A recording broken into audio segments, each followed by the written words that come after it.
Olá! Nosso grupo é composto pela Emily, Jennifer, Moisés e eu, Tatiane. Iremos falar sobre o sistema Barreirão, na disciplina de ILPF, conduzida pelos professores Fernando Balbinotti, Fabiano Gama e Rafael Henrique. Esse sistema é caracterizado pela recuperação ou renovação de pastagens utilizando o consórcio com culturas anuais: arroz, milho, sorgo e milheto.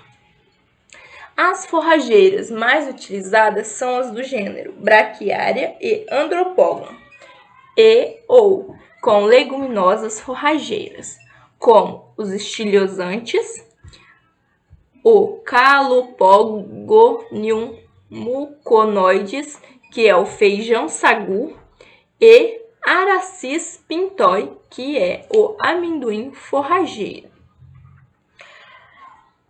Neste sistema se tem 6 etapas para ser seguidas, começando pelo conhecimento do solo, onde irá ser feita uma análise de solo de 0 a 20 e de 20 a 40. Isso antes do revolvimento do solo.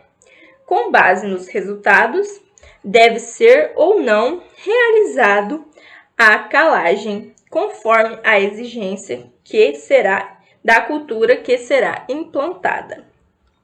Caso necessite de calcário, deve ser aplicado 60 a 70% do calcário, incorporá-lo superficialmente com grade aradora, depois arar profundamente 35 a 40 centímetros e em seguida aplicar os outros 30 a 40% de calcário e nivelar. Preparo do solo. A pastagem deve ser desenraizada e incorporada ao solo 30 dias antes do início do começo das chuvas, com grade aradora na profundidade de 10 a 15 centímetros. Quando o solo estiver úmido, deve ser realizado a aração profunda. Após 7 a 10 dias, deve ser feito o nivelamento da área. Este preparo tem 3 objetivos, que são descompactar o solo, controle de plantas daninhas e incorporação de resíduos orgânicos e corretivos. No plantio, utilizar sementes de qualidade e tratadas com inseticida sistêmico, como o carbofuran, para prevenir o ataque de cigarrinha das pastagens e lagartas do solo. O plantio das culturas anuais. Todas as culturas têm que ser de ciclo curto a médio. A densidade de plantio do arroz, sorgo e milheto, ela é em sementes por metro. Então, esse valor, ele é de plantas que vai ter que ter, de sementes que vai ter que ser jogadas em 1 metro. Porém, o do milho, ele é sementes por metro linear. A profundidade é a mesma para todas as 4 culturas anuais, que é 3 a 5 centímetros de profundidade. E o espaçamento é padrão da cultura entre linhas. O espaçamento. Plantio das forrageiras. A densidade das forrageiras é plantas por metro quadrado. A profundidade, com exceto a Andropógon gaianus, que é feito o plantio a lanço, as demais devem ser plantadas abaixo da semente da cultura anual. Isso é para não haver competição e favorecer a cultura anual, para que ela se desenvolva primeiro do que a forrageira, pois o nosso objetivo é utilizar essa forrageira após a colheita da cultura anual. E o espaçamento é feito a lanço, né, da Andropógon, e as braquiárias é feita a semeadura na fileira da cultura. Porém, quando é feito o consórcio com o milho, aí essa semeadura vai ser feita na entrelinha. Agora, quem dará continuidade é a nossa colega Jennifer. Olá, então, dando continuidade à apresentação, ainda dentro das etapas para a realização da implantação desse sistema, em se tratando da quarta etapa, ela diz respeito à condução da lavoura, onde a gente vai estar vendo sobre a adubação de cobertura, tanto do arroz quanto do milho. A adubação de cobertura recomendada é de 20 kg de N para o arroz e de 40 a 60 kg de N para o milho. Já em questão de, se você for implantar esse sistema em solos arenosos, você precisa de potássio, numa dose de 50 kg por hectare de K2O antes da cobertura nitrogenada para o arroz. E ainda na condição da lavoura tem os tratos fitossanitários, que não são muito requeridos, visto que no preparo você já vai estar fazendo esse controle, mas eles podem ser feitos de acordo com as recomendações convencionais. Ainda na quinta etapa, que diz respeito à colheita, em se tratando do arroz de sequeiro, assim que a cultura atingir o ponto ideal, ela deve ser realizada a colheita, pois pode haver acamamento e perdas devido ao aumento da massa da forrageira, visto que a planta forrageira ela vai se desenvolver ainda mais a partir do momento que o arroz de sequeiro ele atinge o seu ponto ideal de colheita. E deve-se realizar a colheita normalmente com a velocidade recomendada para uma cultura solteira. Na sexta e última etapa, que diz respeito à vedação, ela deve ser feita de 30 a 60 dias após a colheita. E o objetivo disso, é para que haja uma melhor formação da pastagem e reprodução de novas sementes de forrageiras ceifadas na colheita, principalmente na colheita do arroz. E a partir daí, depois da colheita, começa-se a vedação de pasto, levando-se sempre em consideração o manejo da pastagem e a suplementação da adubação, que são responsáveis pela melhor produção da forrageira e pela maior longevidade da pastagem. Bem, com isso, a gente tem o objetivo do sistema, que no caso é a renovação da pastagem, que é transformar o que seria uma pastagem degradada em uma área produtiva, com pasto de qualidade, que consiga fornecer toda a suplementação volumosa para o animal. Ainda dentro das vantagens, a gente vai tratar agora das vantagens deste sistema. Então, dentro das vantagens, a gente tem que ele terá um período de ocupação e renovação coincidente com a grande oferta de forragem. Então, essa ocupação ela acaba ocorrendo de setembro até março, abril, coincidindo geralmente com o período onde se tem mais oferta de forragem. Outra vantagem é a otimização do uso de máquinas, equipamentos, insumos e de mão de obra. Maior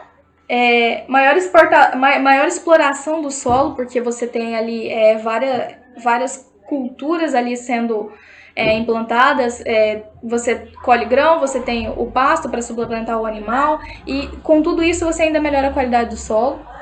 Diversificação das atividades, então você, como dito antes, você vai ter rentabilidade pelos grãos colhidos, pela carne que vai ser produzida ali naquela área. Redução apreciável dos cupinzeiros e monte e das invasoras perenes, que é um problema grande em pastagens, com a mecanização da área, você acaba reduzindo esse problema, você acaba controlando esse problema, visto que vai ser mecanizado, então vai ser destruído essas casas e o pasto vai estar em uma condição boa, se tornando resistente e não suscetível a esse tipo de ataque. Vai ter uma cobertura do solo com uma boa palhada, o que vai fornecer ao sistema capacidade de retenção de água, desenvolvimento vegetativo das forrageiras por mais tempo no período seco, visto que a palhada ela vai permitir que o solo ainda consiga reter uma umidade e se desenvolver no período seco, e viabilidade, com menor custo e maior receita, e diminuição de riscos, os possíveis riscos que podem ser causados quando você só tem, por exemplo, um sistema de criação de animais, às vezes por o seu pasto não estar em uma boa condição, os animais acabam não tendo suplementação. E se você tem mais de uma forma de tirar dinheiro da propriedade, você diminui os seus riscos de quebrar o seu negócio. Então, com tudo isso, a principal vantagem seria a recuperação da área. Nessa imagem que eu trago aqui é de um sistema implantado, onde a Embrapa acompanhou o desenvolvimento desse sistema, e a gente pode ver que a área atualmente está bem produtiva, e também, posteriormente, ter-se o capim como também uma vantagem para alimentação animal. Mas, dentre isso, a gente ainda tem as limitações, que as limitações para a implantação desse sistema seriam o alto custo inicial, visto que você, por exemplo, se é um produtor que ele não tem maquinário, ele vai precisar investir nisso, vai precisar investir em sementes, adubo, mecanização da área, então isso tem um alto custo inicial. Demanda de maquinários, como já dito, e recursos técnicos, porque sem formação técnica, sem conhecimento, você acaba não conseguindo executar de forma satisfatória a implantação do sistema e acaba tendo prejuízos. Agora, o Moisés estará dando continuidade à apresentação. Bom, pessoal, dando sequência aqui às apresentações, nós temos aqui logo de início esse questionamento, mas afinal, esse sistema se adequa mais à lavoura ou à pecuária? Bom, nós temos que o sistema barreirão ele é mais difundido entre o pecuarista, entre a pecuária, porque ali não é a intenção dele produzir o sorgo, o arroz ou o milho. Não tem como objetivo principal isso. A principal finalidade ali é recuperar o solo para renovar a pastagem com o intuito de fortalecer o pasto para assim a posterior lotação com gado na época da seca. Então o objetivo dele ali é único e exclusivamente o solo para depois a implantação da pastagem. Portanto, em algum outro ponto, nos conceitos, na literatura, fala que você tem que adubar a sua cultura bem, no caso que seja o arroz, o milho ou o sorgo, para que sobre nutrientes para a pastagem. E também, com o uso de plantas diferentes, com sistemas radiculares diferentes, você tem uma melhor descompactação do solo, um uso mais eficiente ali da superfície do solo, que vai trazer benefícios químicos e físicos ao seu solo, à sua área ali que você deseja implantar o sistema. E com relação à origem, foi desenvolvido com base nas experiências dos produtores que, embora de forma empírica, estabeleceram suas pastagens em grande parte de áreas degradadas, principalmente no estado de Goiás, onde surgiu todo o sistema. Bom, e com relação à concepção do sistema Barreirão, nós temos que ele foi concebido na Fazenda Barreirão do Sr. Augusto Contígio, com área de 1.500 hectares, no município de Piracanjuba, onde ele praticava ali a pecuária extensiva de corte leiteira, e o cultivo de milho, mas em pequena área, somente para o consumo próprio.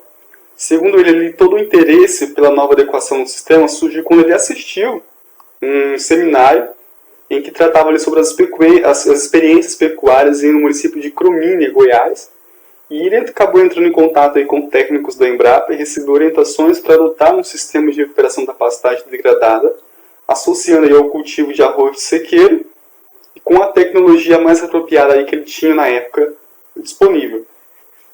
Segundo ele, aí, nos 3 primeiros anos, ele recuperou 700 hectares de pastagem, onde ele obteve uma produção de 180 sacas por alqueire e capacidade de suporte animal de 3 UA na estação da seca.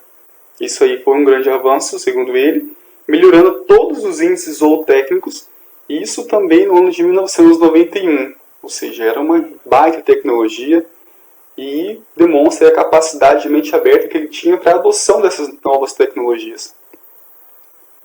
Bom, e com relação ao custo com operações aí nesse processo, nós temos aí que a aeração, gradagem pesada, gradagem leve, a calagem, são operações aí que são de custo um pouco mais elevado, principalmente a aeração, que se destaca com um custo de R$200 hora máquina, e isso nós temos aí como fonte o IMEA na safra 2018-2019. E aqui com o custo de produção do milho. Um exemplo que nós podemos adotar aí seria que a gente vai implantar nessa área o milho, por isso nós trouxemos aqui o custo com a produção do milho. Nós temos aí que as despesas de custeio da lavoura, elas incluem aí as operações com máquina, mão de obra, semente de milho, fungicida, corretivo do solo, macronutrientes, micronutrientes, herbicida, inseticida, adjuvante e outros. Bom, o custo total disso tudo soma-se aí R$ 1.394,78 por hectare. E nós temos destacado o preço de cada item, e isso também como fonte do IMEA safra 2019-2020. Bom, e os custos aí com a produção do milho ainda, só que com os custos variáveis. Nós temos aí o seguro agrícola, o transporte externo, armazenagem, classificação e beneficiamento, impostos e taxas, manutenção de equipamentos e máquinas, e somados aí também as despesas administrativas. Nós temos que esse total soma-se R$ 622,78 por hectare. E também nós temos aí o custo fixo, que seria no caso a energia, a água, petróleo que ele vai utilizar aí, enfim, isso que ele já sabe que é fixo da propriedade, mais a depreciação, que se soma em R$ 1.256,11, também com dados aí do IMEA safra 2019-2020. E para fazer aqui uma breve estimativa de retorno possível, retorno que uma suposta propriedade aqui a título de melhor elucidação, nós temos que o preço atual da saca de milho aí no dia 19, que nós fizemos aqui essa apresentação, estava aí custando R$ 51,55. E uma estimativa de produção de um hectare de 98 sacas, isso claro, com bons aí fatores de solo, clima, cultivar, nós estamos aqui sendo um pouco generoso. Mas enfim, não é impossível, tem produtores que alcançam aí até mais. Multiplicando esses valores, nós temos aí um montante de R$ 5.051,90, que isso seria a renda bruta por hectare. Subtraindo os custos totais que nós acabamos de falar, nós temos aí R$ 3.273,67 com custo, subtraindo a renda pelo custo, nós temos R$ 1.778,23, conforme também já o CPEA, os dados referentes ao preço da saca do milho. E aqui nós temos a renda livre de custos originada do milho. Nós temos aí R$ 1.778,23. E para facilitar aqui um pouco, nós trouxemos também uma saca de forrageira, de semente de capim, com custo de R$ 105. Em um hectare nós vamos utilizar somente 15 quilos, então nós temos aí que os 15 quilos iriam custar aí por volta de R$ 78,75. Subtraindo esse valor da renda originada do milho, nós já temos um lucro na primeira safra do milho em cima da área de R$ 1.669,48. Ou seja, em torno aí do período da safra do milho, 3 a 4 meses, nós temos que um lucro de R$ 1.669, destacando aí que esse já seria o período de retorno que nós teríamos desse sistema barreirão. É isso, pessoal. Por aqui, vou ficando por aqui até mais. Bom, pessoal, depois de tudo que nós vimos até o momento durante a apresentação, como eu posso comprovar o benefício desse sistema e como que eu posso demonstrar que o sistema barreirão ele pode realmente dar certo? Bom, essa comprovação ela pode vir através de experimentos científicos realizados que tiveram seus resultados publicados. Então, no caso, a gente vai estar utilizando nesse trabalho publicações tanto de artigo quanto de livros. O primeiro experimento apresentado ele foi realizado por Oliveira e seus colaboradores e publicado no ano de 1996. Nesse trabalho, foram avaliadas 81 unidades de demonstração espalhadas em 7 estados do Brasil. Nessa tabela, o autor ele trouxe o comportamento da pastagem de braquiária marandu nos anos de 1993 e 94, no período de entre-safra, onde foi adotado o sistema barreirão. Na entre-safra do ano de 1993, a capacidade de suporte animal foi de 0,6 unidade animal por hectare, e já na pastagem recuperada pelo sistema Barreirão, no período de seca foi de 1,2 UA por hectare, o que levou ao aumento de 100%. No período chuvoso, essa média ela passou de 1,2 para 2,6 UA por hectare, o que gerou um aumento de 117%. Já no ano seguinte, em 1994, a capacidade da área degradada era de 0,7 UA por hectare e passou para 1,5 UA por hectare na pastagem recuperada no período de seca e registrou um aumento de 114%. No período chuvoso, ele passou de 1,5% para 2,4 UA por hectare, também com um aumento de 100%. Nesse segundo experimento, ele foi realizado por Barcelos e seus colaboradores e foi publicado no ano de 1999. Eles avaliaram pastagens degradadas onde era utilizado o capim Brachiara umidícola. Nesse experimento, eles realizaram 3 métodos de recuperação da área. O primeiro método foi a substituição do Brachiara umidícola por Brachiara marandu em consórcio com o milho. No segundo experimento, ele realizou também a substituição do Brachiara umidícola por marandu, porém ele fez o consórcio com o arroz. O terceiro método adotado foi a realização da renovação com calcário na seca, e ele também utilizou o superfosfato simples no período de água e na semeadura. Essa tabela ela trata sobre a capacidade de suporte e desempenho produtivo de bovinos recriados no período de 9 aos 24 meses de idade em pastagens com diferentes estratégias. Analisando a tabela, onde temos o componente carga animal, podemos observar que há um aumento em até 3 vezes de unidade animal por hectare. Dentro da carga animal, no período chuvoso, o autor aponta que a adoção do milho levou ao melhor comportamento da pastagem, tendo esta uma maior unidade animal por hectare, o que pode estar atribuído ao maior uso de fertilizantes. Já no componente ganho de peso, ao observarmos o ganho médio diário de peso, que está em gramas por animal dia, nota-se que não houve diferença entre os métodos de renovação, o que, segundo o autor, demonstra melhoria na qualidade da forragem utilizada, devido à adoção do sistema Barreirão.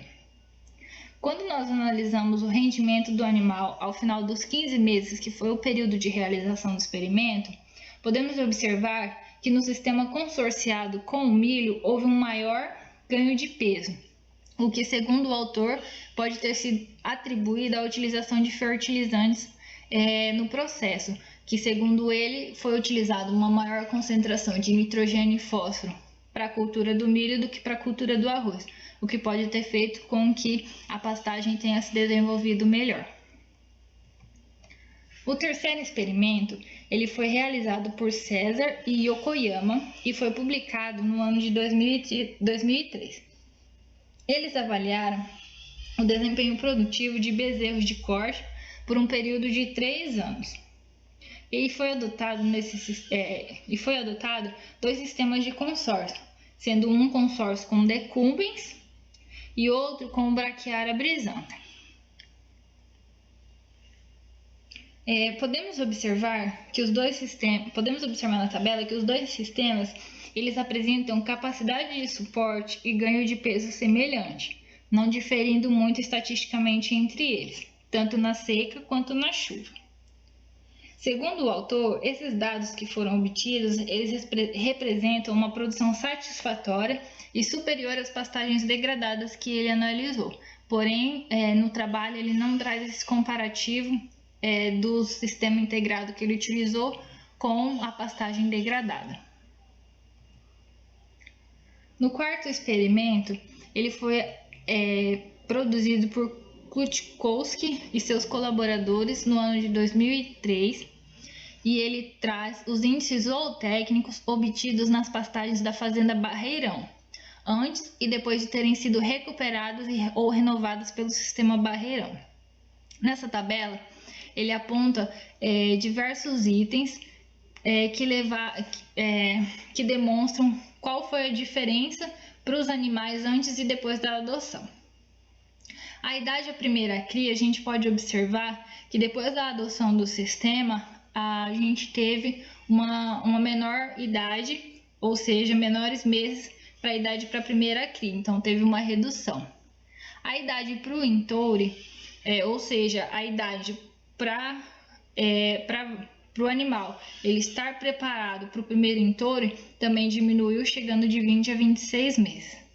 A taxa de natalidade ela foi maior, ou seja, segundo o autor, o produtor obteve esse maior aumento de natalidade devido a uma melhor qualidade da forrageira e do sistema utilizado. A lotação animal, como a gente pôde observar também nos outros trabalhos, ela foi maior.